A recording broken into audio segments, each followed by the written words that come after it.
Hello everyone, स्वागत है आपका आपके अपने चैनल द्वारिका स्टडीज पर। और आज हम पढ़ने जा रहे हैं अपनी क्लास 9th का बोर्ड के पॉइंट ऑफ व्यू से बहुत बहुत बहुत ज्यादा इंपॉर्टेंट क्वेश्चन, यानी कि आपके एग्जाम के पॉइंट ऑफ व्यू से काफी ज्यादा इंपॉर्टेंट क्वेश्चन होने वाला है, जिसे आप देख करके पहचान गए होंगे क्योंकि आपके एग्जाम के अंदर कई बार ये क्वेश्चन रिपीट हुआ है। ठीक है, शुरू करते हैं इसे। देखो, सबसे पहले हमें यहाँ पर क्या फाइंड करना है, angle Q R S find करना है, यानी कि हमें ये कोण याद करना है। और इसे याद करने के लिए सबसे पहले क्या करना पड़ेगा, आप सिंपल देखो कि भाई अगर मैं यहाँ पर जेड बना देता हूं, है ना, कि अगर मैं यहाँ पर कोई जेड बना देता हूँ इस लाइन की हेल्प से, तो देखो ये वाला कोण 110 है, तो जेड जहां पर बन रहा होता है वो कहता है इसके अंदर वाले जितने कोण होते हैं, अंदर वाला कोण दूसरे कोण के बराबर होता है। इसे क्या कहते हैं, एकांतर अंत्य कोण कहते हैं। तो एकांतर अंत्य कोण की वजह से अगर ये 110 है तो मेरा ये भी पूरा का पूरा 110 होगा। तो मैंने यहाँ पर सबसे पहले क्या कर ली, रचना की कि भाई हमारा मैंने आर को यू तक बढ़ाया, यू तक आगे बढ़ाया। ठीक है, यहां तक क्लियर हुआ आपको। और जिसकी हेल्प से मेरा यहाँ पर z बन रहा है, और वो z कहां पर बन रहा है, कोण पी क्यू आर बराबर होगा कोण क्यू आर यू के। क्या होगा इसका रीजन, क्या होगा, एकांतर अंतः कोण। क्या होगा, एकांतर अंतः कोण होगा।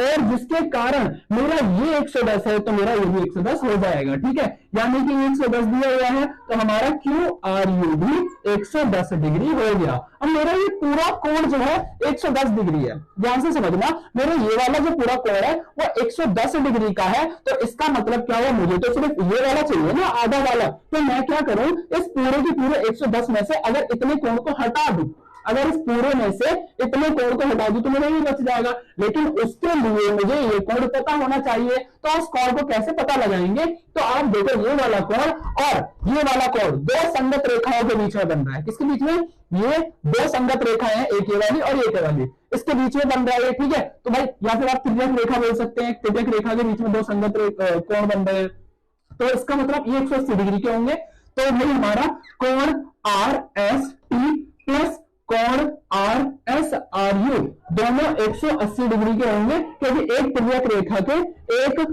रेखा इसे बोलते हैं, एक तिर्यक रेखा के संगत कोण है ये। ठीक है, क्या है, संगत कोण।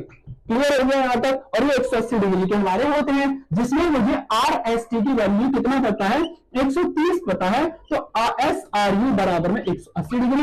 ये मेरा प्लस से दूसरी तरफ जाके क्या हो जाएगा, माइनस। तो हमारा एंगल एस आर यू यहीं पर रहेगा, और 180 से 130 को माइनस करेंगे तो एस आर यू का जो मान होगा वो कितना आ गया, 50 आ गया। इसका मतलब मुझे ये वाला जो कोण होगा ना वो 50 पता चल गया। और ध्यान रखना ये मेरा कितना था, 110 था, और मुझे इसका पता लगाना है तो मैं 110 में से, यानी कि मैं क्या करूंगा, यहां पर आपका कोण क्यू आर एस निकालने के लिए मैं क्या करूंगा, इस पूरे कोण में से, क्यू आर यू में से, कोण क्यू आर यू में से माइनस कर दूंगा किसे, इस वाले को, आर एस यू को, है ना, किसे माइनस कर दूंगा, कोण आर एस आर यू को माइनस कर दूंगा, जिसमें मुझे एस आर यू कितना पता है, देखो एस आर यू 50 है हमारा। तो ये क्या हो जाएगा आपका, क्यू आर यू 110 था, क्यू आर यू आपका कितना यहाँ पर 110 दिया हुआ है, और माइनस कर देंगे इसमें से 50 को, तो एंगल क्यू आर एस निकल के आ जाएगा 60 डिग्री, जो भी हमें प्रूव करना था। क्लियर हो गया होगा,